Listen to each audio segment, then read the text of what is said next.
LAC पर वो हुआ जो 45 साल में पहले कभी नहीं हुआ। नमस्कार, आप देख रहे हैं the Panchnama. Please subscribe and don't forget to press the bell icon to get notified whenever we upload a new video. Bharat और चीन के बीच की सीमा को वास्तविक नियंत्रण रेखा या एलएसी कहा जाता है, यानी 1962 की लड़ाई के बाद की वास्तविक स्थिति। गलवान घाटी विवादित क्षेत्र अक्साई चीन के पास स्थित है। गलवान घाटी लद्दाख और अक्साई चीन के बीच भारत चीन सीमा के नज़दीक स्थित है। लद्दाख में लाइन ऑफ एक्चुअल कंट्रोल पर गलवान फ्लैश पॉइंट PP-14 के पास सोमवार देर रात दोनों देशों के बीच हिंसक झड़प हुई। सोमवार दिन में हुई कर्नल स्तर की बैठक में दोनों पक्षों के बीच पीछे हटने पर सहमति बनी थी। शाम को भारतीय सेना के 2 गश्ती दल यह देखने गए कि चीनी सेना पीछे हटी या नहीं। इसी दौरान हिंसक भिड़ंत हो गई। जिस जगह झड़प हुई वो बेहद संकरी और ढलान वाली थी। पास में ही बरसाती नाले थे।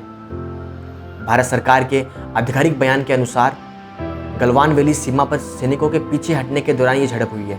भारतीय सेना का कहना है कि भारत चीन सीमा पर गलवान घाटी में सोमवार रात को दोनों देशों की सेना में जोरदार संघर्ष हुआ, जिसमें सेना के 20 जवान शहीद हुए। रक्षा मंत्रालय के सूत्र बताते हैं कि यह शुरुआत अप्रैल के तीसरे हफ्ते में हुई थी, जब लद्दाख बॉर्डर यानी लाइन ऑफ एक्चुअल कंट्रोल पर चीन की तरफ सैनिक टुकड़ियों और भारी ट्रकों की संख्या में इजाफा दिखा था।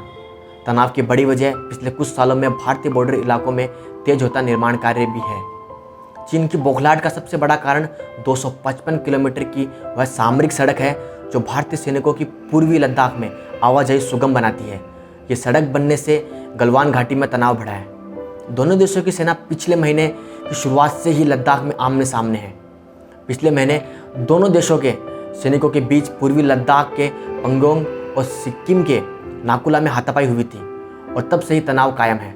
इसके बाद में सीमा पर दोनों देशों के सैनिक बड़ी संख्या में तैनात हैं। तो परमाणु शक्तियों वाले पड़ोसी मुल्कों को अलग करने वाली 3440 किलोमीटर लंबी विवादित लाइन ऑफ एक्चुअल कंट्रोल पर संघर्ष का इतिहास रहा है।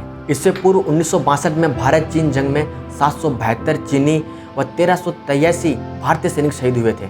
इसके बाद 1967 में नाथुला में सीमा पर दोनों देशों के सेना के बीच हिंसक झड़प हुई थी, जिसमें 65 भारतीय जवान शहीद हुए थे। 1975 में अरुणाचल के तुलंगला में असम राइफल की पेट्रोलिंग पार्टी पर घात लगा के हमला किया था। इसमें हमने अपने 4 जवान खोए थे। देश को भरोसा दिलाने के लिए, एकजुट रखने के लिए भारत के प्रधानमंत्री नरेंद्र मोदी ने देश को आश्वासन दिया है कि भारत अपनी रक्षा करने के लिए सक्षम है। समय आने पर करारा जवाब दिया जाएगा।